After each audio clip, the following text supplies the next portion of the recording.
ओम तुलसीदासाय नमः। ओम वाल्मीकाय नमः। ओम गौरीपतये नमः। ओम श्री सप्तऋषिकाय लक्ष्मणाय नमः। ओम श्री सप्तऋषिकाय शत्रुघ्नाय नमः। ओम श्री सप्तऋषिकाय भारताय नमः। ओम हनुमते नमः। उर्धरि उमा प्राणपति चरणा, जाय विपिन लागी तपु करना।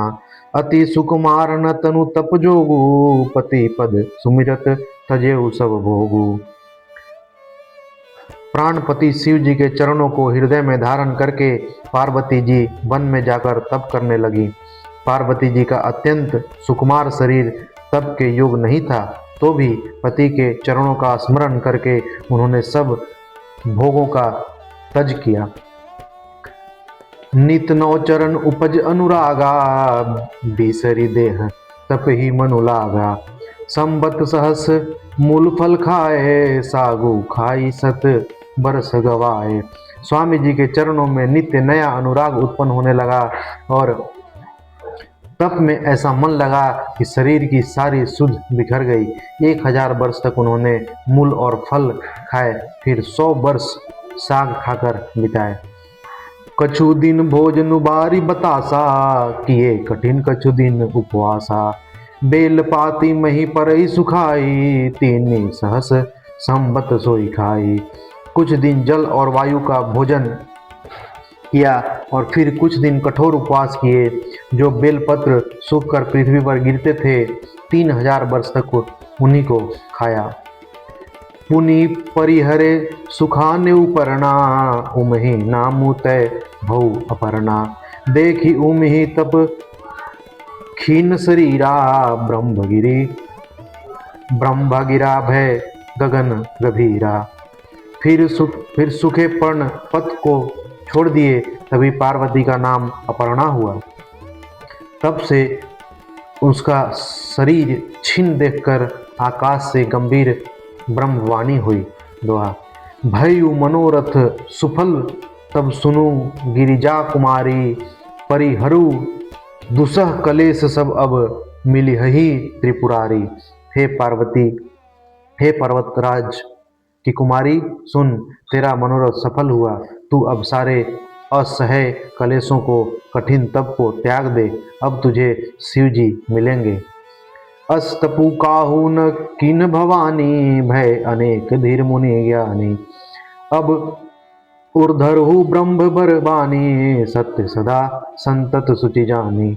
हे भवानी, धीर मुनि और ज्ञानी बहुत हुए हैं, पर ऐसा कठोर तप किसी ने नहीं किया।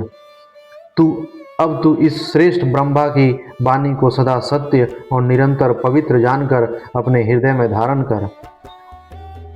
आवे पिता बोलावन जब ही, हट परिहरि धर जाए हूँ तब ही। मिल ही तुम ही जब सप्त ऋषि सा, जाने हूँ तब प्रमाण बागीसा। जब तेरे पिता बुलाने को आवे तब हट छोड़कर घर चली जाना, और जब तुम्हें सप्त ऋषि मिले तब इस वाणी को ठीक समझना। सुनत गिरा विधि गगन बखानी, पुलक गात गिरिजा हर्षानी। उमा चरित सुंदर मय गावा, सुन संबिकर चरित सुहावा। इस प्रकार आकाश से कही हुई ब्रह्मा की वाणी को सुनते ही पार्वती जी प्रसन्न हो गई और हर्ष के मारे उनका शरीर पुलकित हो गया। याज्ञवल्क्य जी भारद्वाज जी से बोले कि मैंने पार्वती का सुंदर चरित्र सुनाया, अब शिव जी का सुहावना चरित्र सुनो। जब ते सती जाय तनु त्यागा, तब ते शिव मन भयउ विरागा। जप ही सदा रघु नायक नामा, जहत सुनहि राम गुण रामा।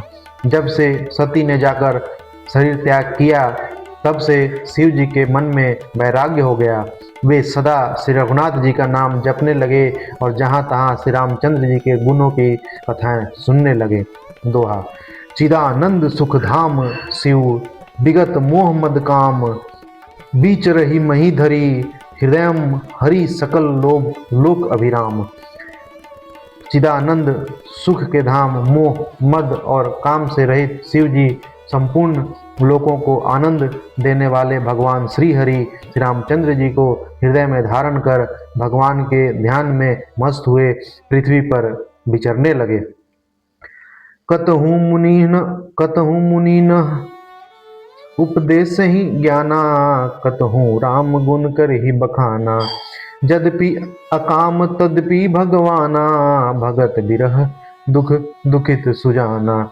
वे कहीं मुनियों को ज्ञान का उपदेश करते और कहीं श्री रामचंद्र जी के गुणों का वर्णन करते थे। यद्यपि सुजान शिव जी निष्काम हैं तो भी वे भगवान अपने भक्त सती के वियोग के दुख से दुखी हैं। एहि विधि गयु कालु बहु बीती, नित न होई राम पद प्रीति। नेमु प्रेमु शंकर कर देखा, अविचल हृदय भक्ति कै रेखा। इस प्रकार बहुत समय बीत गया। श्री रामचंद्र जी के चरणों में नित नई प्रीति हो रही है।